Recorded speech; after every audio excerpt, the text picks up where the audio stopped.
Yeah, wow, this is a bit bizarre. You've got the playground out the front and a completely shelled out hotel. Syria, a country torn apart by war over the last decade.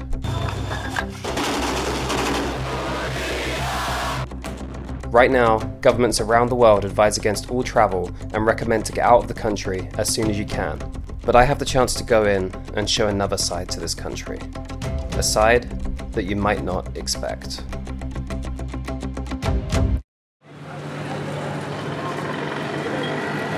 We are leaving Damascus right now and heading to Homs province.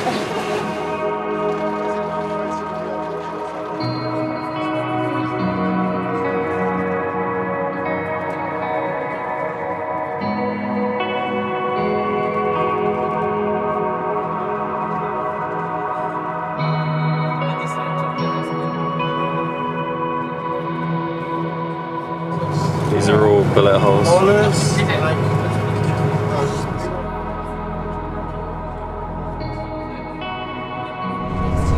this is all from the war. They were fighting here recently as 2015. As far as I know, we're not allowed to stop here, but we can just see it going past.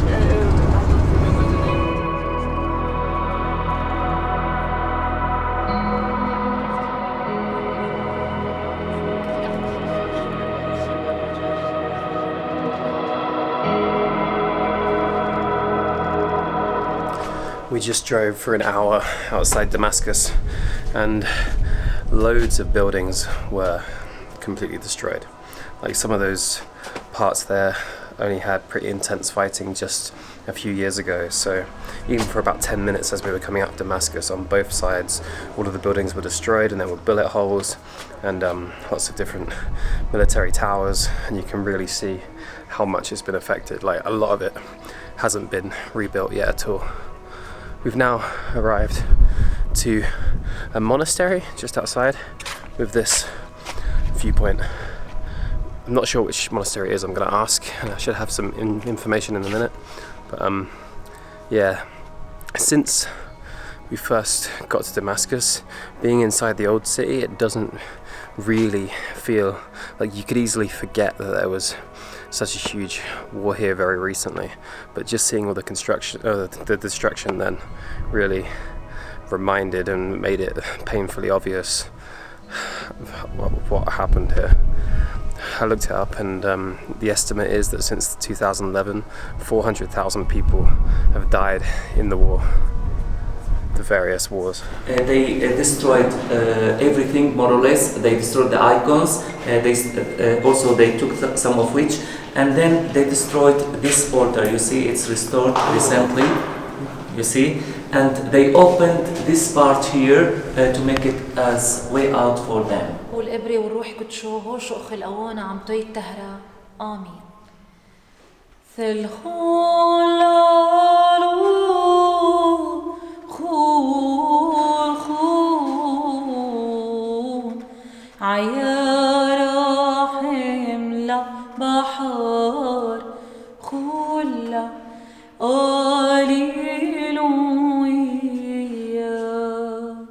I just found out that this church was occupied and destroyed by ISIS in 2012-13. Destroyed all the religious parts of it inside and made it into a bit of a base. That's why, well, I'll show you in a minute that the buildings behind us are completely destroyed from the fighting as well. So it's only 6 years ago that there was a big battle here, and then people have come and rebuilt the church since. Look at this. This is mental. Yeah, wow, this is a bit bizarre. You've got the playground out the front and a completely shelled out hotel.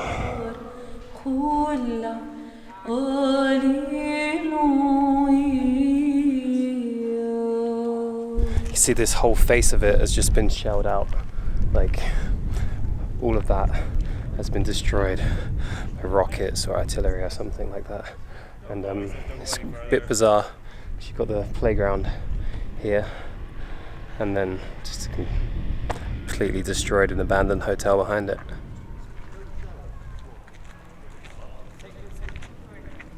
400,000 people died in the last 7 years during this whole crisis, and this would have been a place, I mean, a spiritual, religious place. This would have been where people came to see the church and like had a great time, and now you can just see it's this. We've been told not to go inside because there still could be shells or mines, or the building could collapse or whatever. So obviously I'm not going to go in, but as you can see, the whole building is completely shelled out. Wow.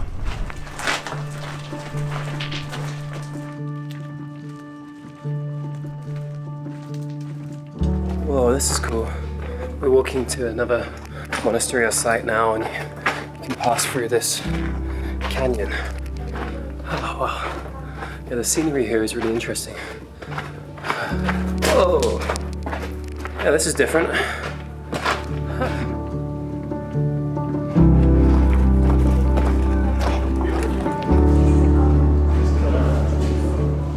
All of this here, the two churches we've seen have been restored in the last few years, pretty recently. So they've all been rebuilt. This was a lot more destroyed.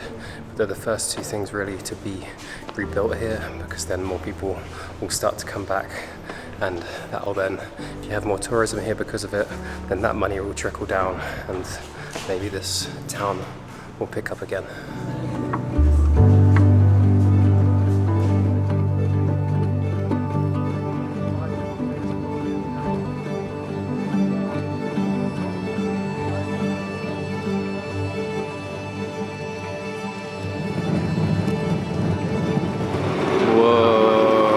This is cool.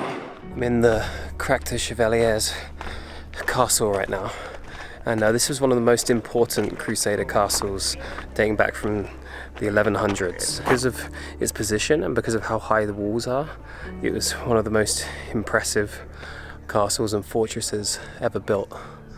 They just said it took 75 years to build, and it's still standing as strong as this today. It used to be one of the main tourist attractions in Syria, and I think I said in another video, 8 million tourists a year used to come to Syria back in 2010, and a lot of people would have come to visit this now. But now, as you can see, I mean, a lot of it's destroyed, parts of it were hit by ISIS, parts of it were used as a fortress. I think in the future, like, this is a little timestamp in history now, the way it is right now, but in the future this is all going to be renovated and people will start coming back.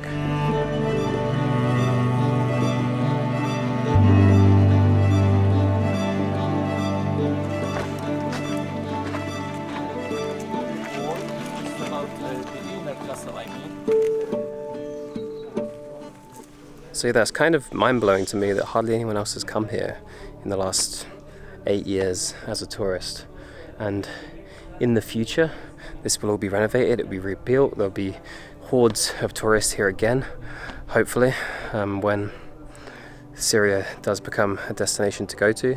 But right now, it's like a post-apocalyptic thing. It looks like no one's been here in a long time.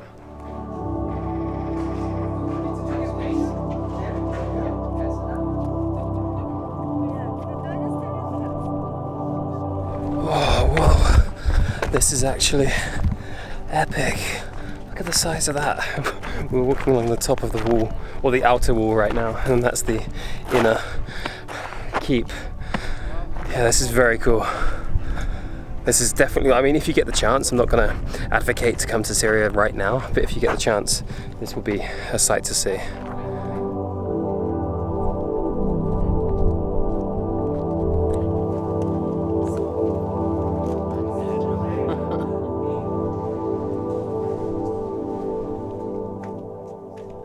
Not completely. Not completely. Not completely. Oh, it's quite hard. One, make down, down, down. Make it like this. Make it like this. No, okay, okay. 1, 2. You're a complete goon there. Let's smile, okay? Don't smile. Don't smile.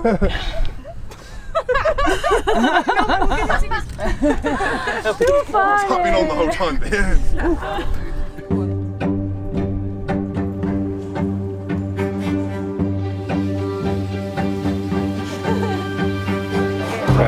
From here? Alright, we're on a sunset mission. Check this out. Just got the light. Wow.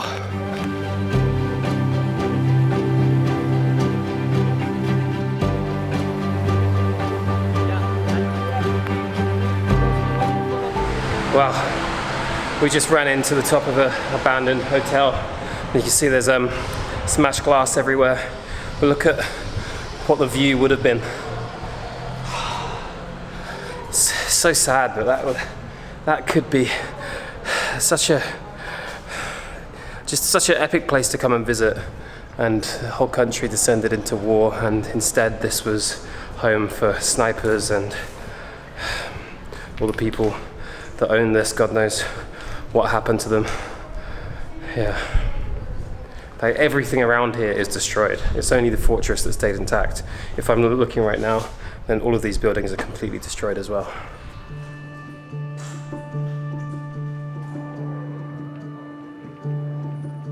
What an epic end to the day. Look at the colors have just come out over that, and that viewpoint is immense. We're staying this side right now. We're just about to head to the hotel and grab some dinner, but today was just mind-blowing, amazing. Right, let's get a dinner. Wow. We've just come for dinner here. You can see, obviously this is a building that was destroyed, but they've rebuilt it partially to be able to open it up.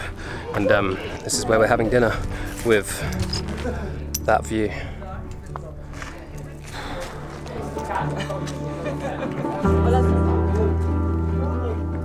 Wow. And of course, another amazing spread.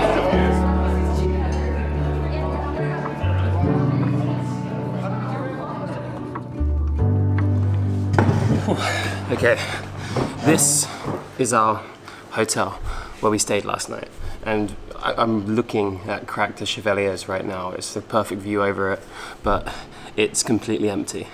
And this is one of the only hotels that I've seen around here that is still kind of intact and usable.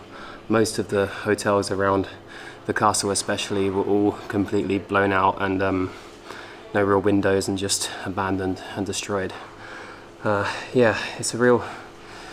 Hopefully this is a sign of change that we've started to come here, and other people will in the future. So hopefully this is the beginning of things changing in Syria, because like I showed you in the rest of this video, there is so much to see here, so much history here, and yeah, on top of everything else, it'll be a shame if people don't get to see this in their lifetimes.